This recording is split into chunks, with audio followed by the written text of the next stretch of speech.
Hey, Soul Family.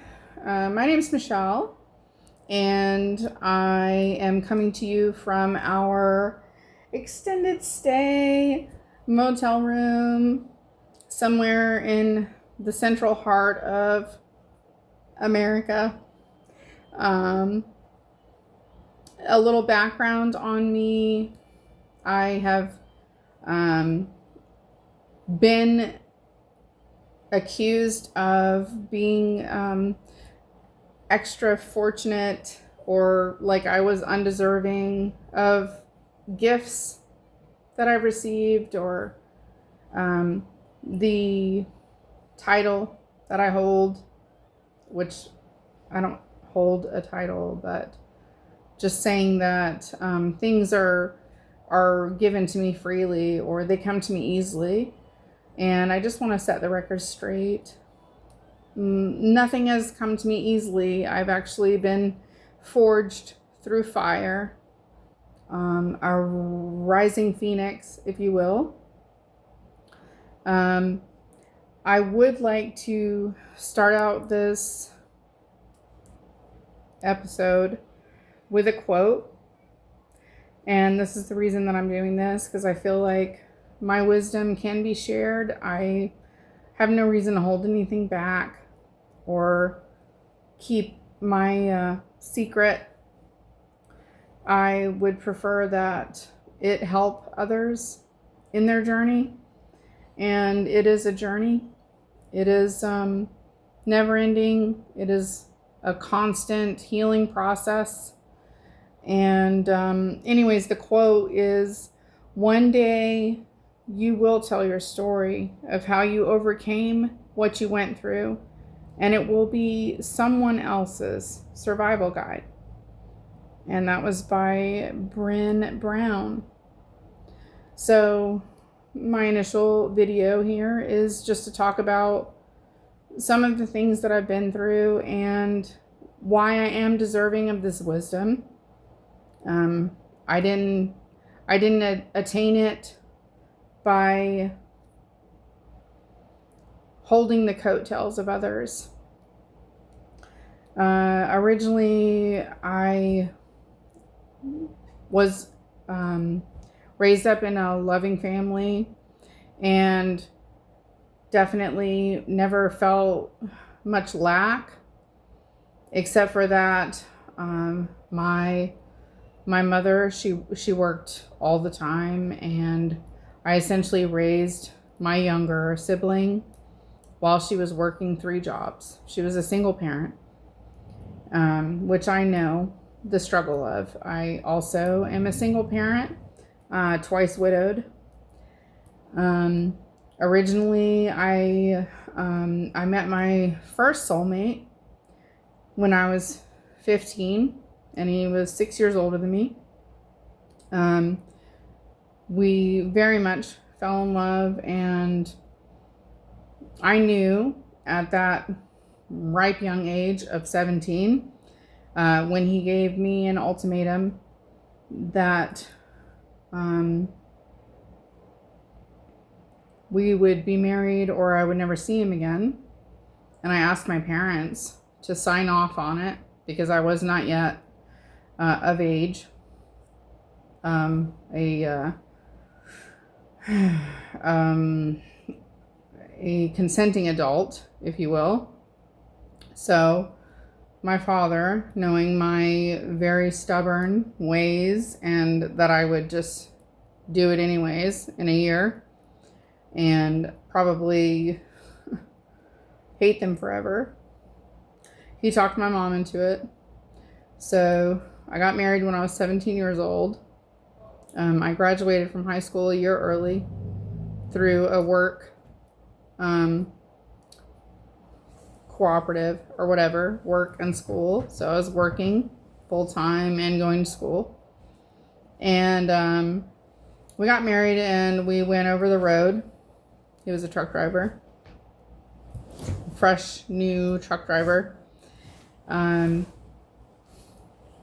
Anyways, way back story. But moving on, we had a falling out. We separated. We were still married, but we were separated. And then I received the news that he overdosed somewhere in Iowa on Xanax and methadone. So he took those before falling asleep and not waking up again. I was 21 years old when I received that news. And I had to try and figure out, still as a kid, honestly, what you do to organize the funeral and all that stuff. But luckily his mother did most of the work. The most defining moment for me, other than the funeral and the gathering and the celebration of his life, was when they brought out his remains in a garden size garbage bag of ashes. Like, it was so much ashes. It like blew my mind. Anyways, that was my first husband. And my second, he was a very good man. He is a very good man. We just weren't compatible, even though we were married together for 8 years. But we went our separate ways. When I did reconnect with my second soulmate. Sorry, my dog. Coco. My second soulmate, he came during the separation, and I knew as soon as I laid eyes on him that he was meant for me and I meant for him. We had a tumultuous relationship because of each of our wounds, but we were together for like a year. He was abusive though, and at the first instance of abuse, I was like, I'm not made for this. I don't know how to handle this. I need to take a break. I need to go to my dad's and spend the night. And he told me, once you leave this house, you're never coming back. And it was our house together. Excuse me. But I left. I went to go spend the night with my dad's, and he replaced me immediately with probably someone who he was cheating on me with already. But he threw keys in my face like a baseball. He was a baseball star, and he threw them in my face, and I was like, oh my God, I've never experienced anything like this before. This is not okay. I have to take a break. I have to go. And as soon as I went, I was ostracized. I was left. I was not allowed to come back to my own home. During these falling outs, I had, a similar situation with my previous, my first counterpart, if you will. We were married, but he proceeded to take a knife to all of my clothing in the house. He destroyed everything that I owned. He cut it in half. And I called my mother and I said, can you please help me leave? And I took our mutually owned car that I bought from money that I borrowed from my father. And when he tried to take it from me, the best advice my father ever gave me was on the title, because you purchased this car for $2,000. It was a Buick Skylark. Put your name or your spouse, not and. And I did what he said, and when it came down to it, he tried to steal the car from me that I paid for with my own money. and he wasn't able to because it was or and not and, because I would have had to go to civil court and fight him for my own car that I paid for. So anyways, I digress. In my second marriage of 8 years, my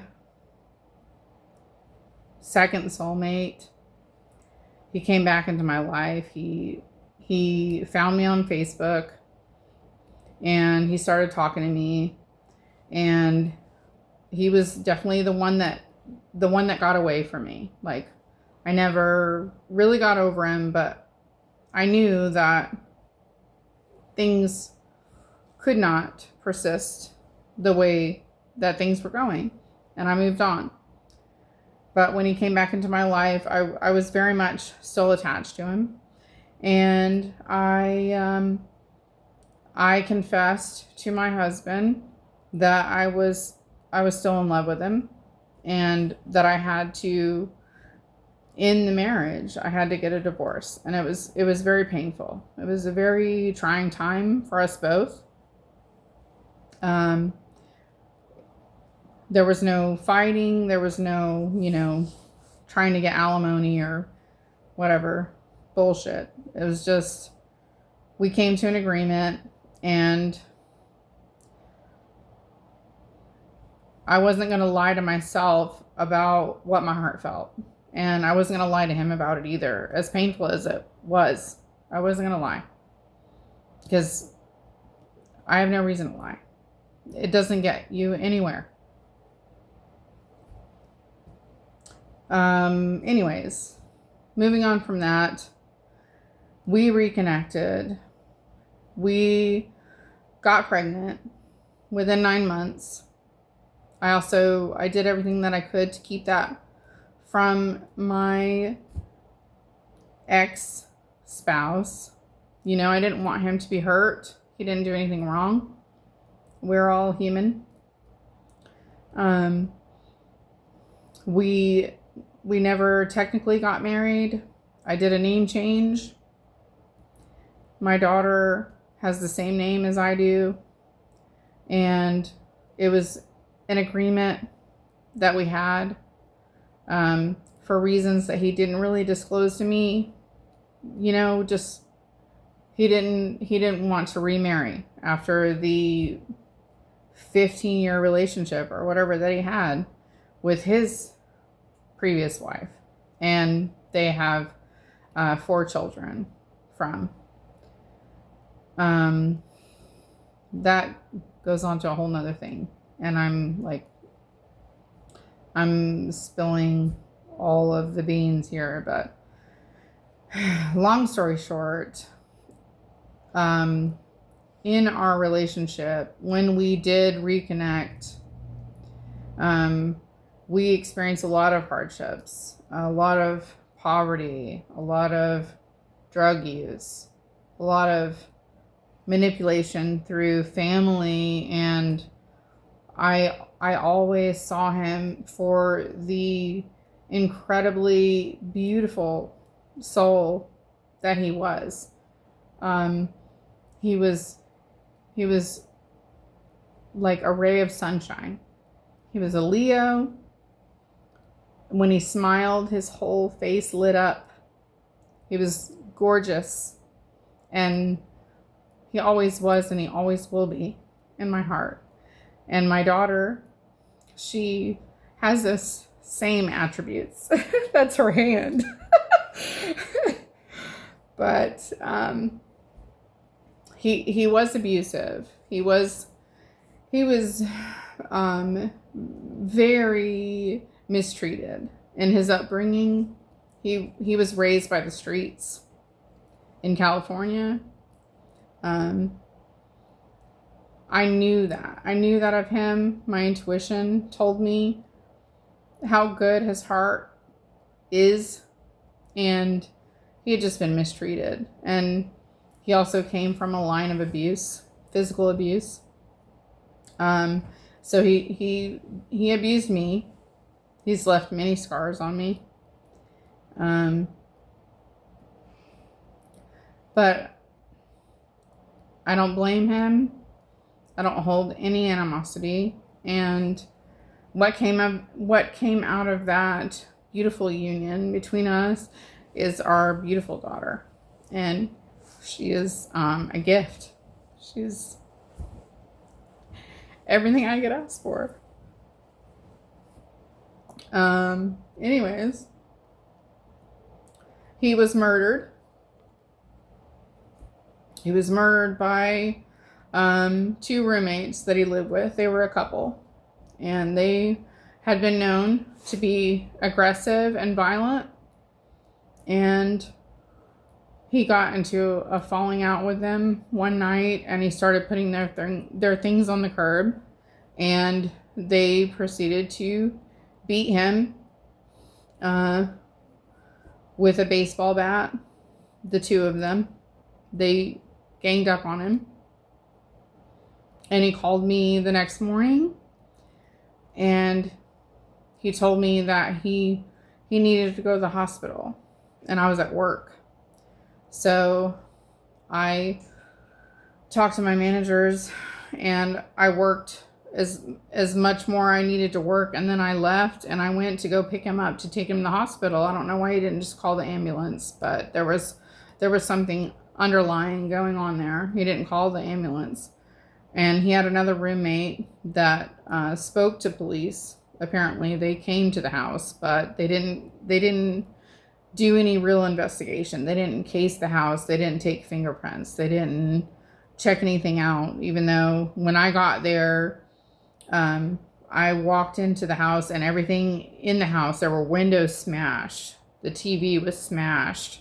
The dresser was turned on its side. There was obviously a huge struggle. And he was sitting on his bed, and he was very much in pain. And he asked me to help him put his shoes on so that we could go to the hospital. And his feet were swollen, and they were purple.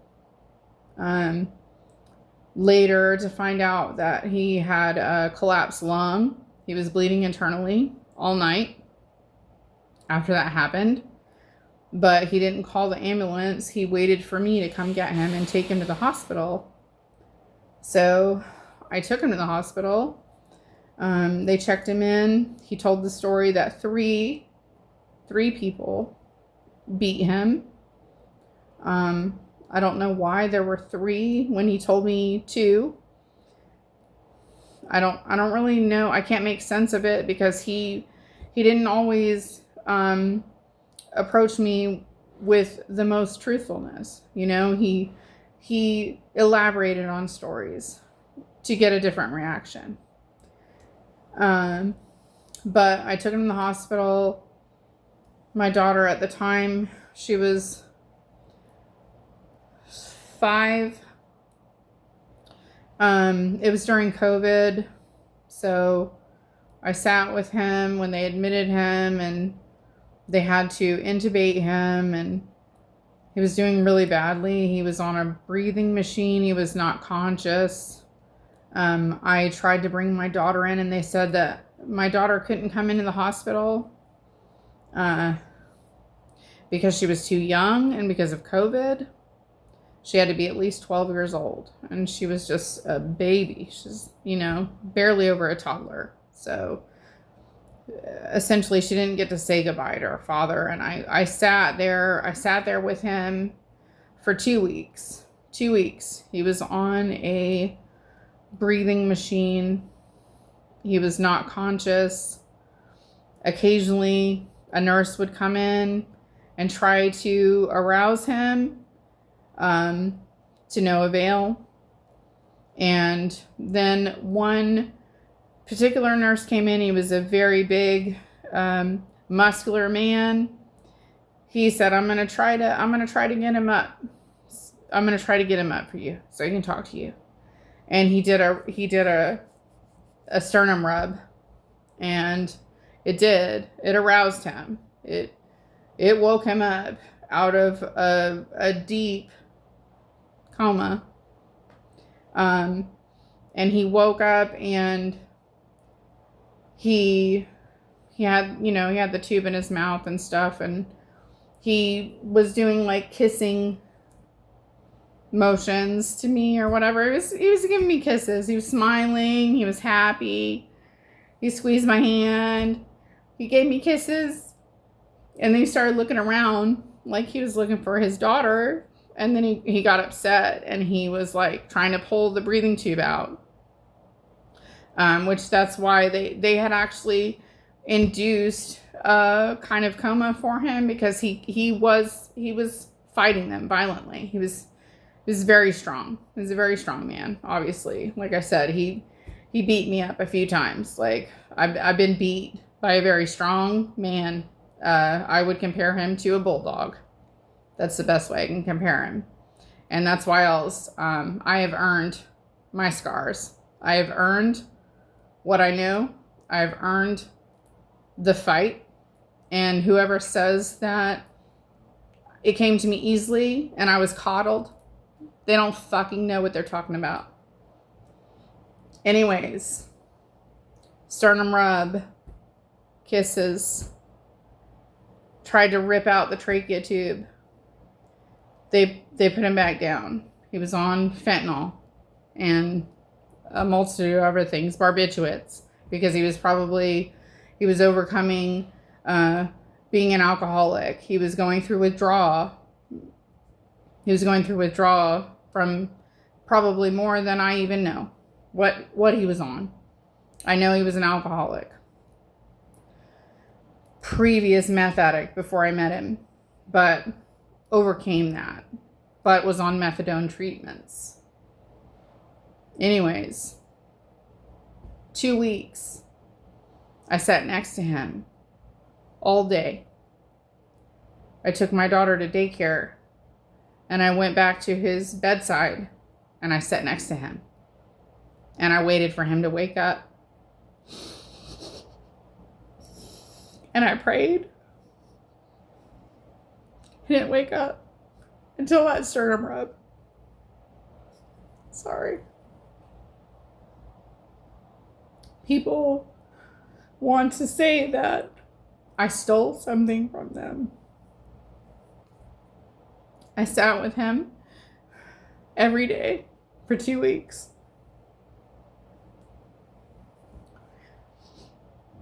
No one came. His family did not care. They didn't care until he was gone. And then they came out of the woodwork.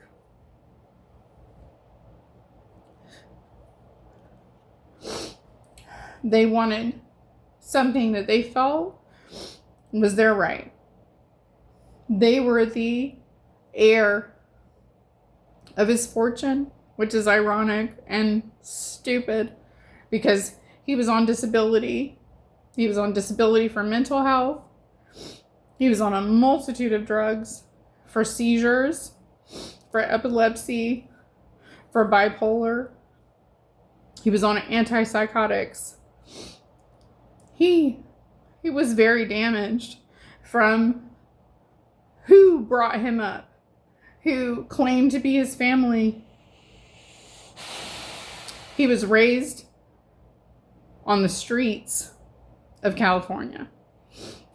He was a Mexican gangster. They called him Casper because he was white, but he was in a Mexican gang. And that was the only family he really knew. And the only family that came when he was on his deathbed was me. I may not be legitimate. I may not be holding that piece of paper that says I was his wife, but I was his wife. He called me his wife. We were together. We could be common law, if you will. No one came until he was gone.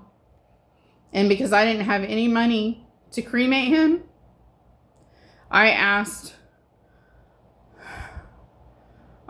the coroner or the funeral home if they would give me time to get the money to pay for his cremation.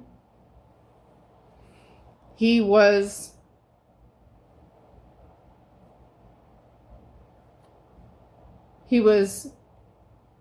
declared storage at the morgue in the hospital for 30 days. When I finally got my tax return back, I paid $3,500 to have him cremated and to receive an urn with his ashes and to receive a mini heart urn with his ashes for his daughter. $3,500. And then I was met, get out of the camera. And then I was met with all kinds of hatred and declarations that I was not the sole heir, or his daughter was not the sole heir because he has other children, but his other children were adopted by the maternal grandmother. They were taken away from him by DCF, and they were adopted out. They were not legally his children anymore. And that was one of his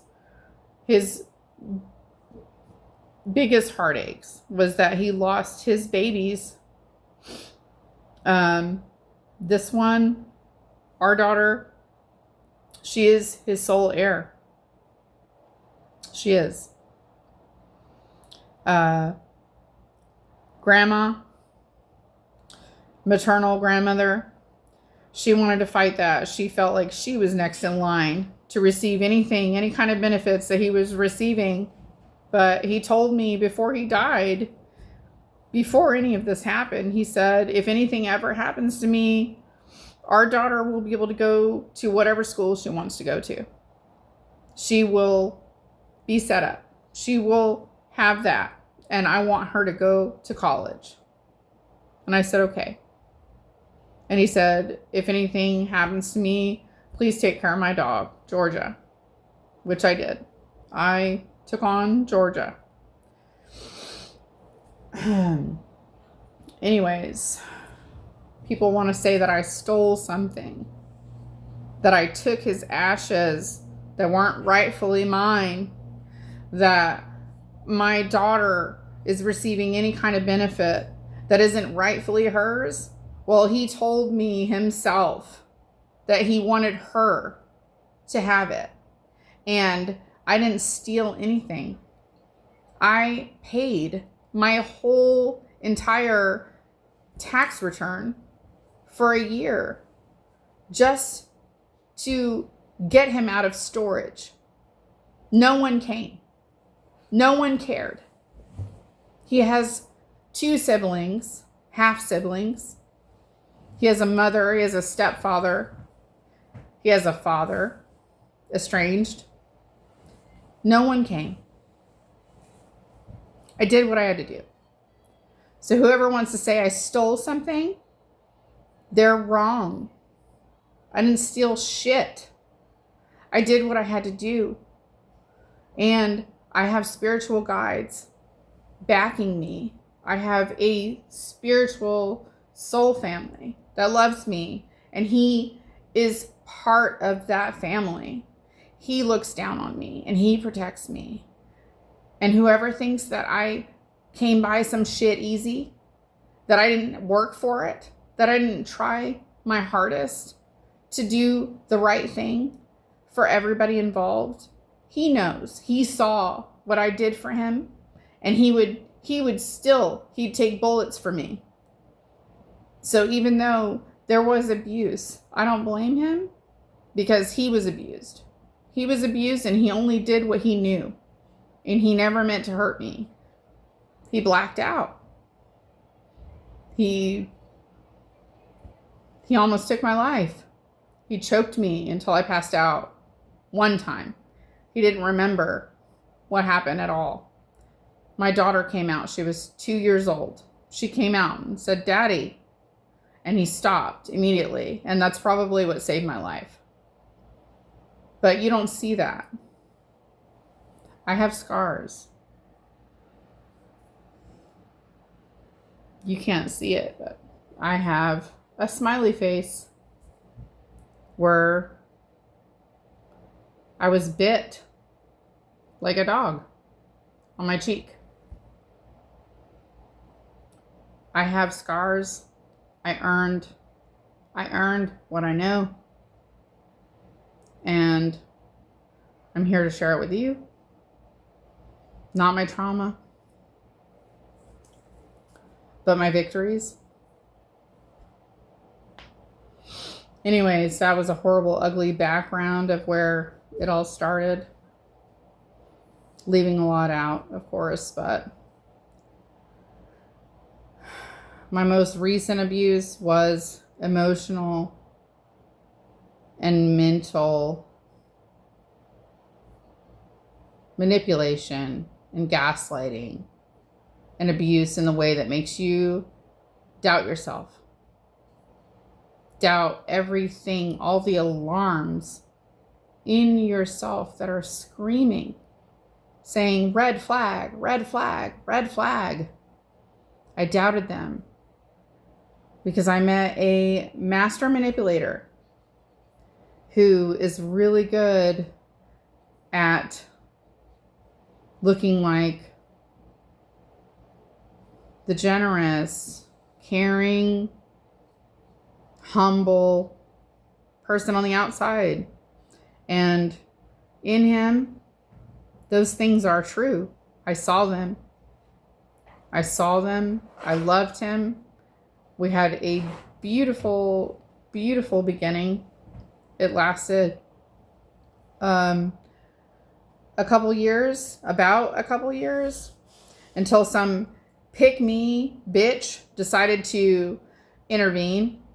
She saw that we were happy. She saw that we were making things, we were growing, we were building together, and she was an old friend, and she wanted what I had. She wanted what we had.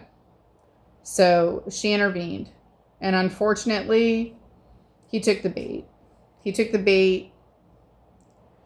He thought the grass was greener. He cheated on me. He lied to me. He's fucking had sneaky links and snuck around behind my back for months. He did all that. And it honestly, it was worse than any of the broken bones, the broken face,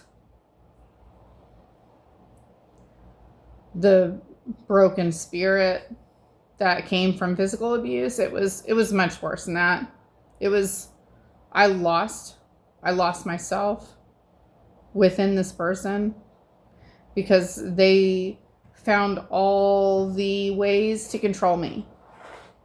All the ways that were subtle and silent treatment. What is it called? Withdrawing love bombing, then withdrawing love, and reinforcement, and punishment, and reward. I'm just looking at my notes because I have the technical term. You guys can look it up. It's crazy because I thought I'd been through everything. I thought I'd been through every sexual abuse you could possibly imagine, through every physical abuse you could possibly imagine. But then I met this master manipulator. Intermittent reinforcement. It's where someone gives you love and makes you feel like you're on top of the world. You are everything to them. They shower you with kisses and love, and they're connected with you. They're making eye contact. They're saying all the right things and love bombing you, loving you, sexing you up, whatever. And then after that beautiful weekend transpires, then they start ignoring you. They go into a 3-day hiatus where they don't even look at your face. They don't speak to you. They're in their phone They're ignoring you completely, and you're going, what? What did I do wrong? What happened? We just had this amazing weekend. What happened? It was textbook. He studied it. He knew exactly what he was doing. And like I said, it's the worst abuse I've ever suffered. And I don't wish it on anyone.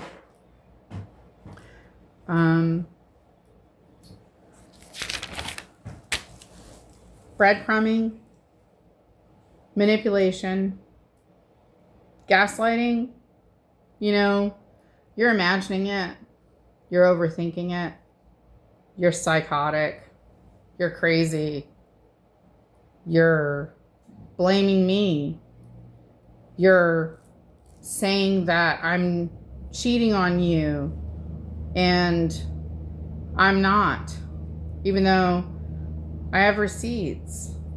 I journaled. I wrote everything down. It's actually very sad. It's very sad to look back on and read the way that things transpired. 1 minute, oh, I love him. He's the best. He's amazing. He treats me so well, and he's my counterpart, and he's my soulmate. And then the next day, he's a fucking liar. He's a manipulator. He did this to me. He did that to me. He did this. Back and forth and back and forth and back and forth. Like literally, if I read you my journal, it's one day I love him. One day I hate him. One day I love him. One day I hate him. And he made me believe that it was me. It was me doing this. It was me that was making this roller coaster of emotions. It was me that was the problem. But what I realized after really trying to work on myself, like when it initially started happening, I started looking into self-help and watching videos and learning about attachment styles and all this stuff. I have notes. I have a whole notebook of how to make yourself better, how to make yourself more magnetic, how to not bleed all over someone for your wounds. I studied it. I went within. I worked on myself. I worked and I worked and I worked. And he still abandoned me. Eventually, when things got really, really tough, like when I started really finding out what he was doing, he bailed. He said, I'll be back. This is just temporary. Well, that was 9 months ago. And he still talks to me a lot. He still keeps me waiting. He still put me on a shelf. He still wants me to believe, that eventually I'll win the prize. But right now he is also entertaining this other female that he cheated on me with. May or may not be married, may or may not have impregnated her. He thinks that I'm just going to be around waiting. But I know there are still subtle cues. Like he goes off the grid for 7 hours. We'll be texting and talking. He'll be asking me to send pictures and stuff, and then all of a sudden he doesn't see my messages, my text messages. Like they go on red for hours. And I try to call him and the phone rings and rings and rings and rings. So I'm like, okay, he didn't block me. He just turned his phone off. Like he's got other things going on. He also, if I call him late at night because something happened, like I just recently had my dog bit me and I had to put her down. I tried to call him. He answered the phone, "What's wrong?" And I said, "Nothing's wrong. I just needed to talk to you." But when he answered the phone, it literally took him 5 minutes to say anything. Like he was like, shuffling the phone and moving and walking out of the room and going way down the hall and stuff. And then he said, "What's wrong?" And I'm like, "What took you so long to say hello?" It's because he was walking out of the room to get far, far away from her so she wouldn't hear the phone call. And then I remembered, oh, this has actually happened when we were together. The same kind of thing happened where he got a late night phone call. He walked way out of the room, down the hall, said, "What's wrong?"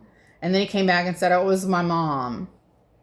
And I'm like, oh, yeah, I remember that actually. So when you were cheating on me with her, she called you, and that's what you told me. Well, now the tables have flipped, and he's with her, which is fine. She wins. She got him. She inherited the problem. Good luck to you, sister. Yeah. He did it to her. What's wrong? Oh, he got off the phone with me. It was my mom. My mom's, had this problem. Anyways, I'm rambling. But there's a lot of things that have happened to me. There are a lot of people who wanted to silence me. And I'm here. I'm here to say that I'm not going anywhere. I won't be silenced. I will share my story, and I hope that other people will gain knowledge from it without having to go through the things that I've been through. The main thing, I am very, very spiritually inclined. I am in tune. I've got all the clairs, okay? Clairvoyant, clairaudient, I forget what it's called. There's like 8 of them though. I am extremely gifted, and I'm not delusional, even though many people would like to say I am. I am here to share my wisdom with you and to hopefully prevent you from having to go through the things that I've been through and learning the hard way. I've always had to learn the hard way. But you have questions, you need advice, I'm here. Like, this is my path. This is what Spirit has asked me to do, and I am answering the call. So I love you, and thank you for being here, and you are stronger than you know, and you need any support, we are here for you.